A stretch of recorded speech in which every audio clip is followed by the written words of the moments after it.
Yo, what's up guys? Nate here from Coding with Nate, and we are back with another video. In this video, I'm going to be teaching you how to make a menu screen. So, basically, if you go into any of my tutorials that I've taught you, I have made this little control sprite, and I have made it broadcast these messages. And the reason that it has broadcasted these messages is so that you can make a menu. And none of my tutorials have I actually taught you guys how to make a menu. So that's what I want to do in this one. Alright, so you're going to get a new project. You are going to want to open the project that you want to put your menu in. Alright, now, hopefully, you should have a control sprite. Oh, excuse me. Control. Alright. And then you want to leave this blank so that no one can see it. First thing you want to do is you want to pick a cool backdrop. Really doesn't matter. I'm just going to find one that I like through the choose a backdrop. Let's do Galaxy.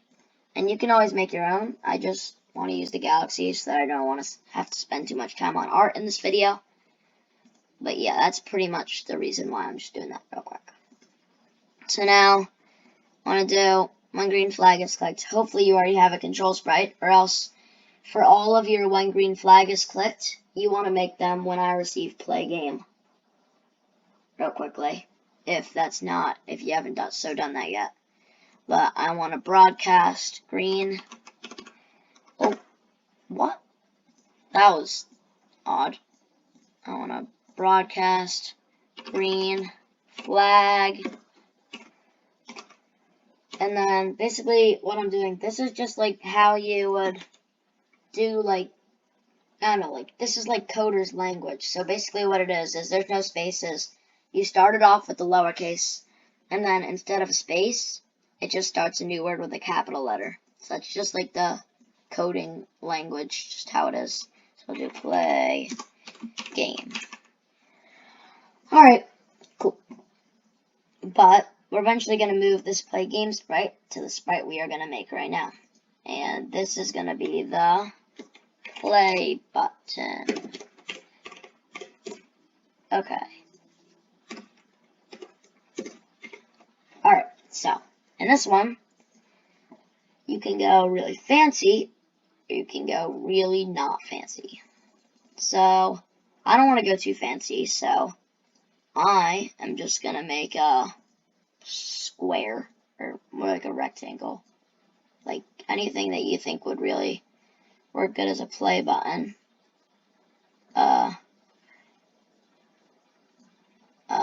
The size is really all personal preference. I don't know. That's about a good size for a button, in my opinion. So, what we're going to do is we're going to grab the reshape tool, and then I'm going to teach you guys how to curve the edges. So basically, I want to make a point here and a point here, and then you want to try to make them like as kind of, accurate as you can. And then you want to delete the point in the middle, and that'll curve it. Alright, and now you can do this right here and right here. That's pretty even. And go onto this piece in the corner and delete it. Right here, piece in corner, delete. Right here, go to the piece in the corner and delete.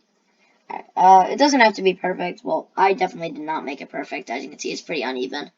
But, for me right now, it doesn't matter too much. I just want to go really low on art for the sake of the tutorial. But make this as nice as you really want, so that when people click on your game, they're like, wow, this game looks high quality.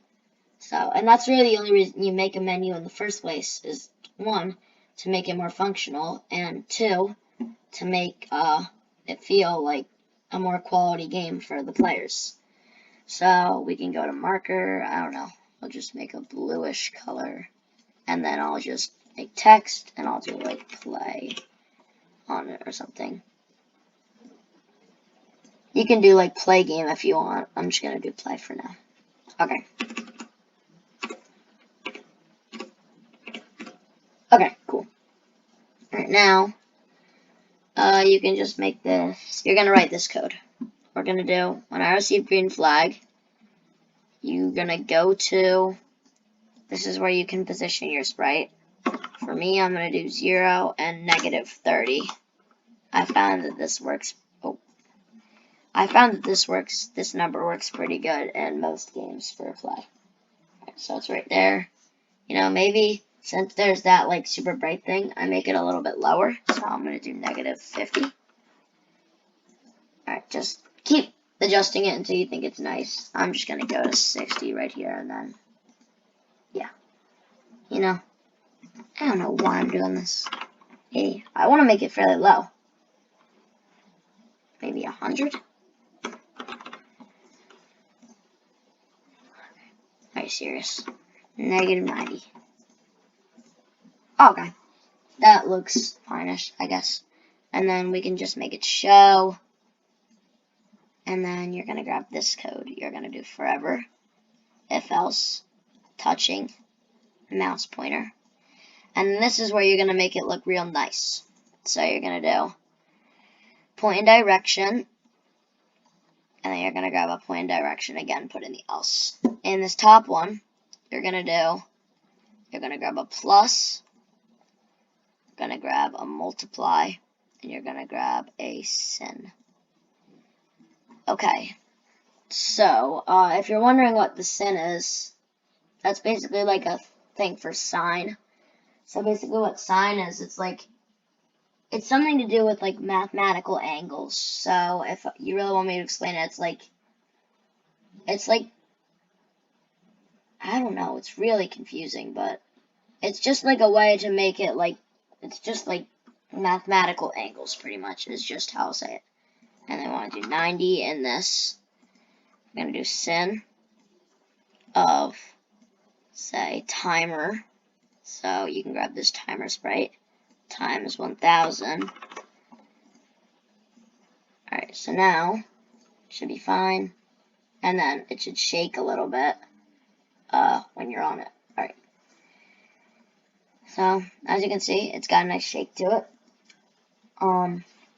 And so basically what it's doing is it's saying basically find like, this is basically saying find the angle that, so like timer's constantly changing. So basically find the angle of the timer times 1000 and then just add 90 to that so that it stays like straightish kind of. So if you do 180, this is kind of cool. It'll go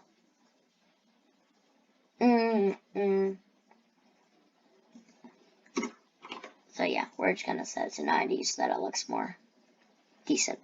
And the next thing is we're gonna make it to change size, and then you're gonna do this algorithm. You're gonna grab a division and a minus. You're gonna do 110 minus size divided by 3, and then you can grab a looks. At the bottom there should be a size. And then you can duplicate that and change size by 100. So, should happen now is it should get bigger. Right? And then, we can also add one more thing. We can set ghost effect to, let's do 30. And then we can set ghost effect to 0. Alright, so this is really doing is it's making it like, you know, we can make this like 20-ish. That was a little bit too see-through. But, you know, it's just making it like, you know, more interactive for the player. So, I think that really helps. And then you're going to do an if in here. So, basically it's saying if it's still touching the mouse pointer. And now it's if mouse down. I'm going to broadcast this play game. You do not need that in here anymore. We can broadcast your play game. And then make it hide. And then, I don't have any other code in this. But, I don't know. I'll choose a sprite. Let's go to food, you know. Do cheesy puffs. So we can just say, when I receive green flag, hide. And then when I receive play game, show. I mean, if you want to make a game of just a hide and show Cheesy Puff, go for it. I mean, you can do whatever you want. But I'm just doing that to show this works. So if you click around it, nothing will happen. But as soon as you click that play button, those Cheesy Puffs be showing. Alright. So now that you know that that works, we are going to add basically just a name to make the game look good. So what we will do is, I don't know, let's name this game, let's get this purple color because it's kind of nice. Let's name this game Sea Cheese Puffs. What a name, you know? This game would actually be pretty fun. If you want to see a Sea Cheese Puffs tutorial in the future, make sure to, yeah, I'm not going to do this anymore. Okay, so go to 0, 0, and then let's just move this up top-ish.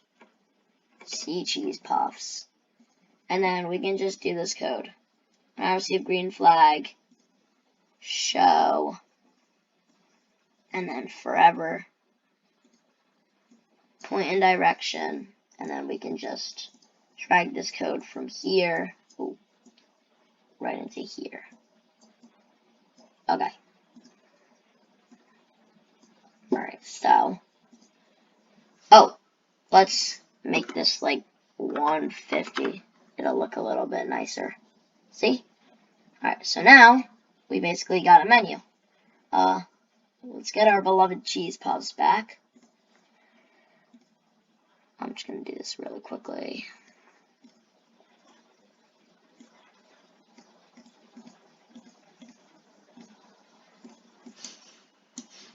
And then one thing we're going to do is we're going to add this into our name sprite.